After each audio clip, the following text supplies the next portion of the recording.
face in there.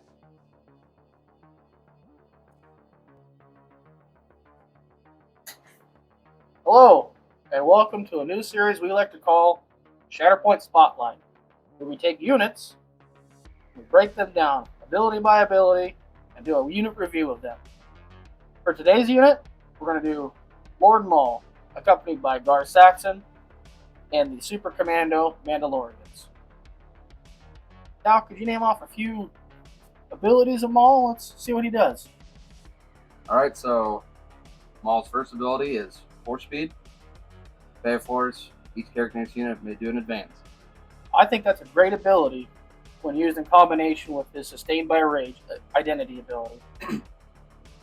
Yeah, it's pretty good being able to just give yourself a damage, get a full advance, and then you can take another advance. His next one, There's No Place to Run for 2 Force. Choose a character in this unit, an enemy character within 3 of that character. Pull the chosen enemy character 2 towards the chosen allied character. Then the chosen enemy character gains an exposed. I think that one's pretty good. Being able to give an exposed before you attack is great. And then it's just, you kind of got to watch yourself, giving yourself so much damage. Right. I also think that's a great ability when it comes later in the struggle when you're trying to take over points.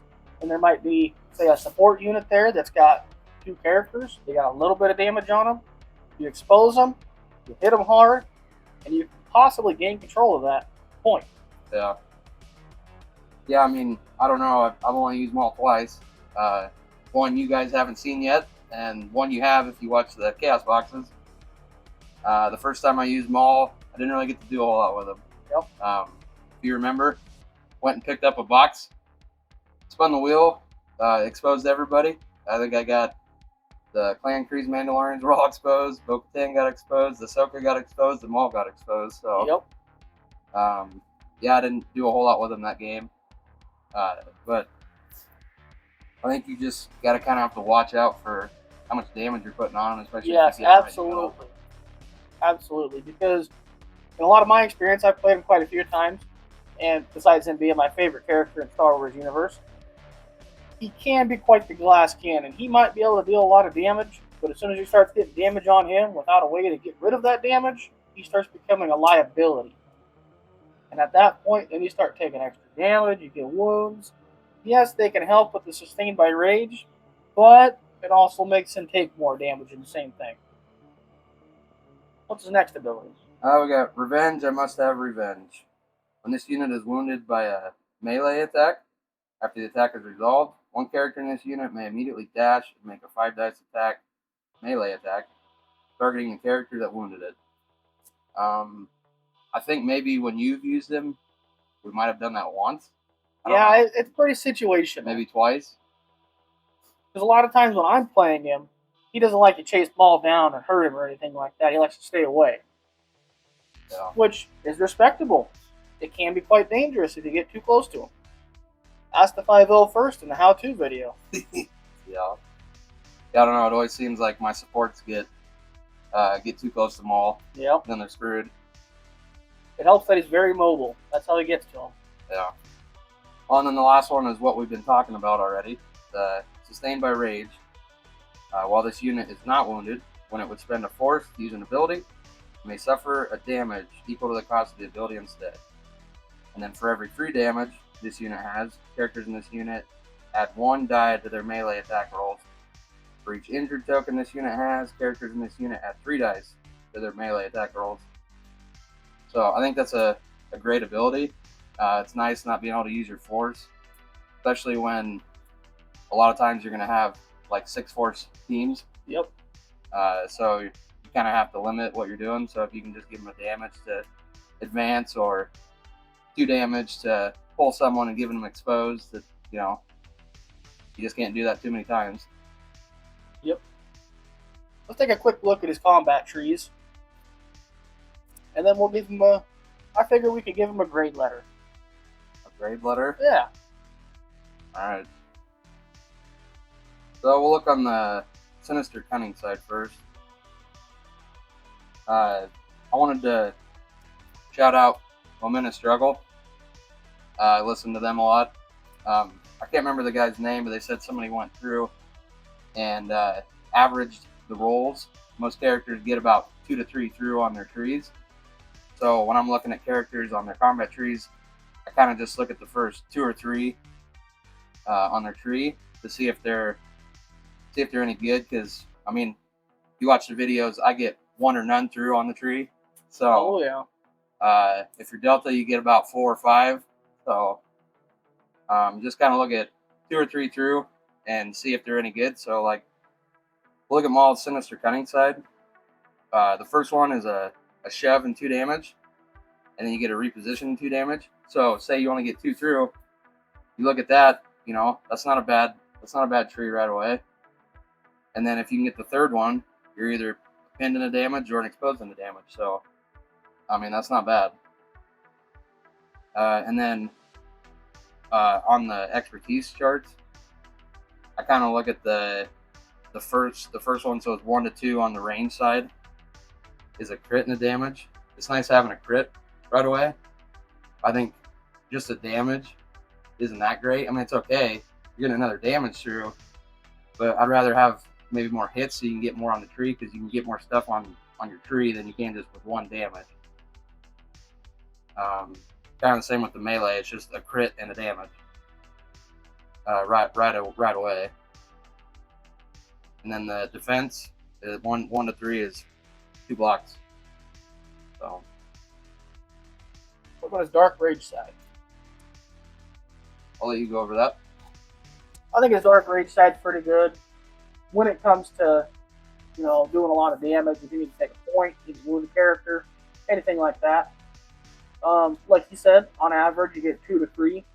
So if we start on the tree, you're getting 7 dice right off the bat without any extra help from any abilities, focuses, anything like that. And let's say we get 2 on the tree. Right there, that's just 4 damage. You add another one, you're either going to get a shove and a damage, or you're going to get a strained in damage. On top of that, his crits, just like the other side, or his expertise, like the other side, you get a crit to damage right off the bat for 1 or 2 of them, or you get a block on the block side. Granted, he has less dice for defense, but this is his higher damage output side. I think overall, as a unit, and in my experience, now your experience may be different, I give him a grade letter, I'd say either an A- or a B+. He's pretty good, but he's not, you know, perfect by any means. What would you say? Yeah, I could agree with that. Let's move on to our next unit, our next character. Do Gar Saxon. Yep. Next up is Gar Saxon. For his tactic ability, Pride of the Mandalore, at the start of this unit's activation, choose another allied Mandalorian character. Chosen character may jump.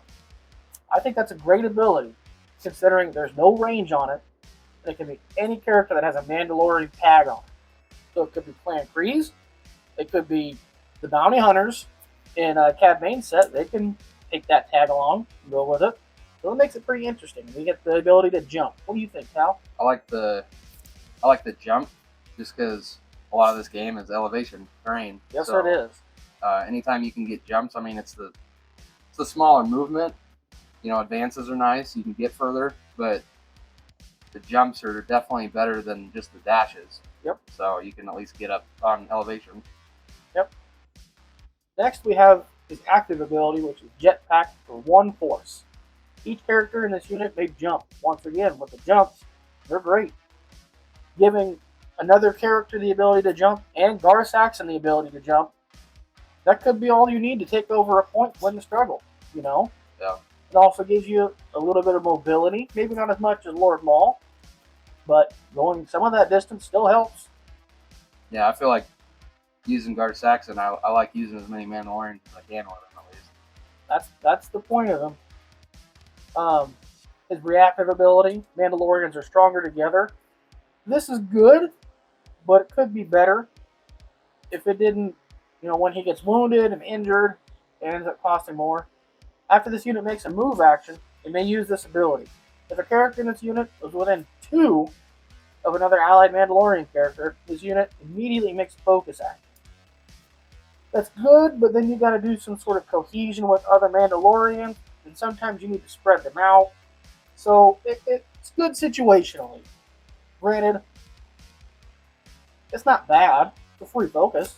Yeah, it's nice having more dice, and then we'll get into having that focus in the next ability. Why the focus is nice. Yep, and that leads us to his innate ability. I've got you in my sights. Character of this unit have Sharpshooter 2. Sharpshooter is when you make a focus action, you get 2 additional dice on top of the 1 dice you get for a focus action. When a character of this unit makes a ranged attack, the target does not benefit from cover. After this unit makes a focus action, it gains a hunker.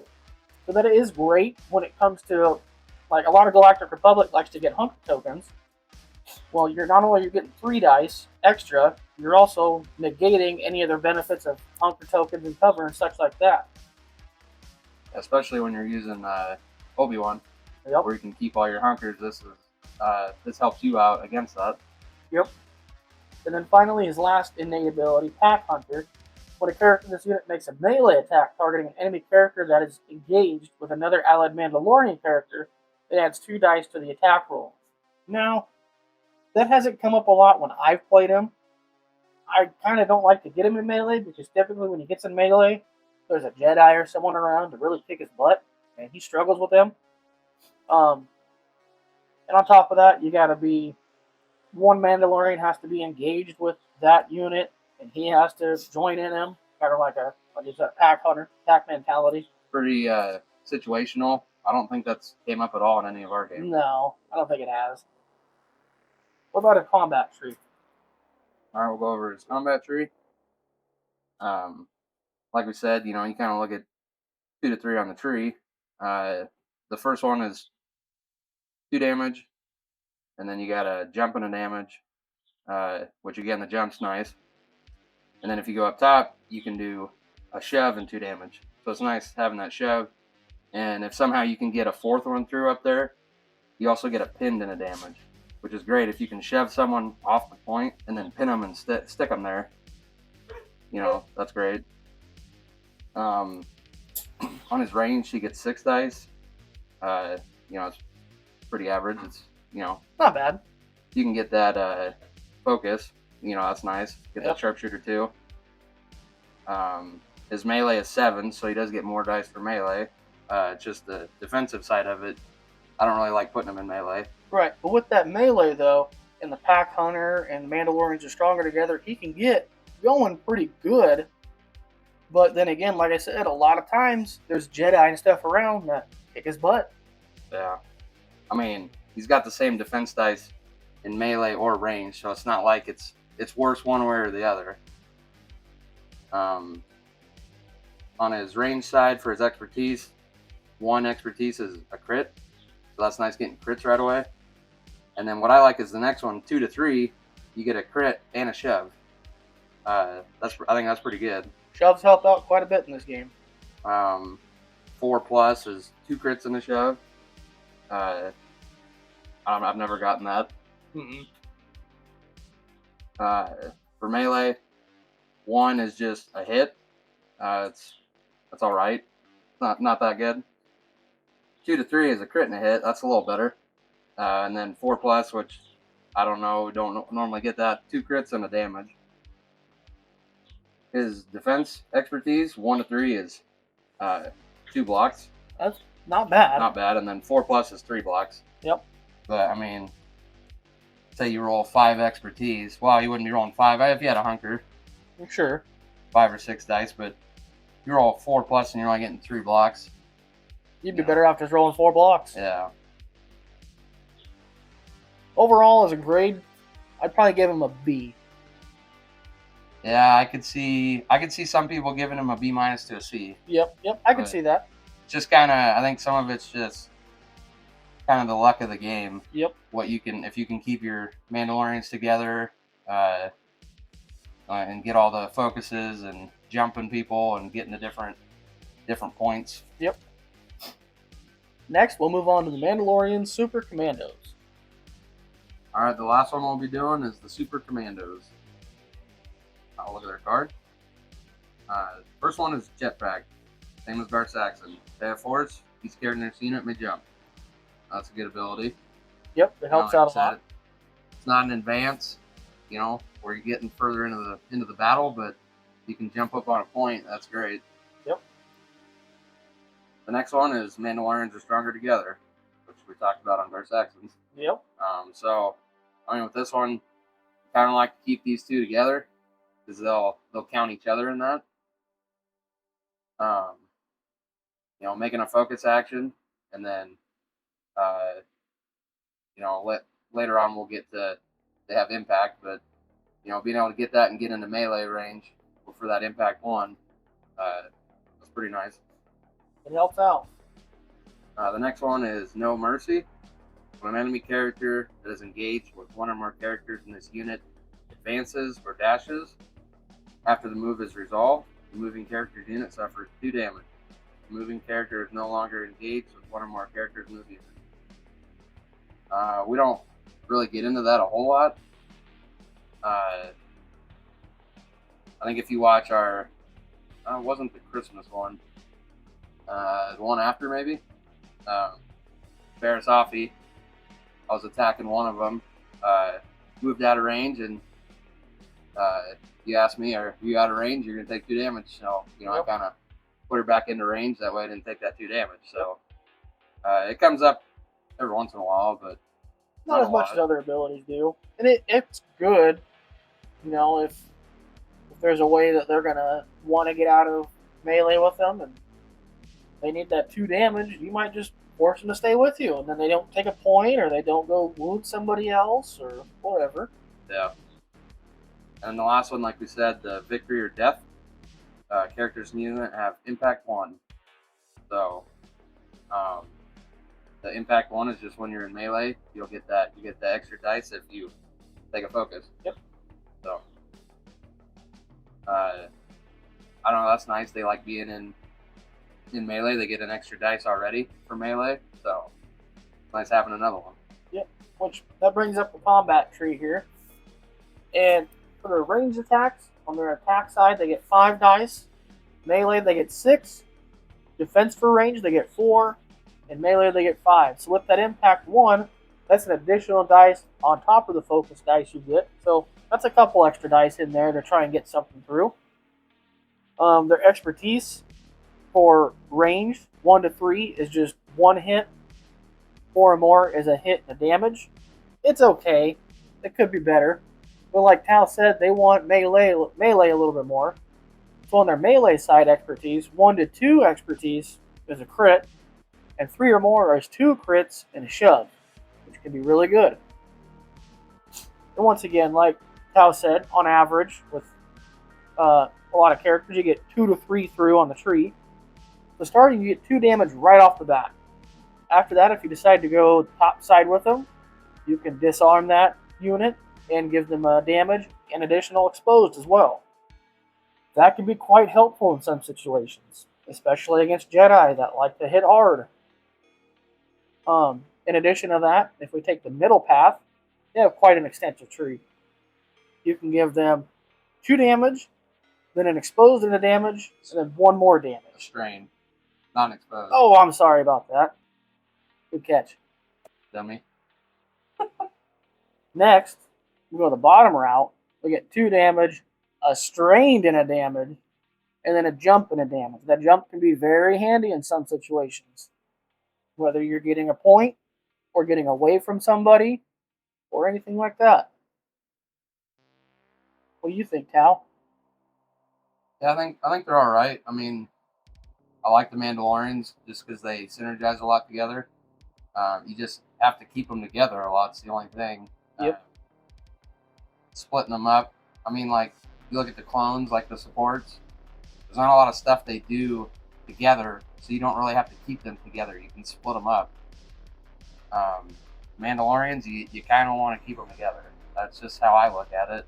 Some people might play them differently, but you kind of want to keep at least the supports together, or if you can at least take one of them with Gar Saxon.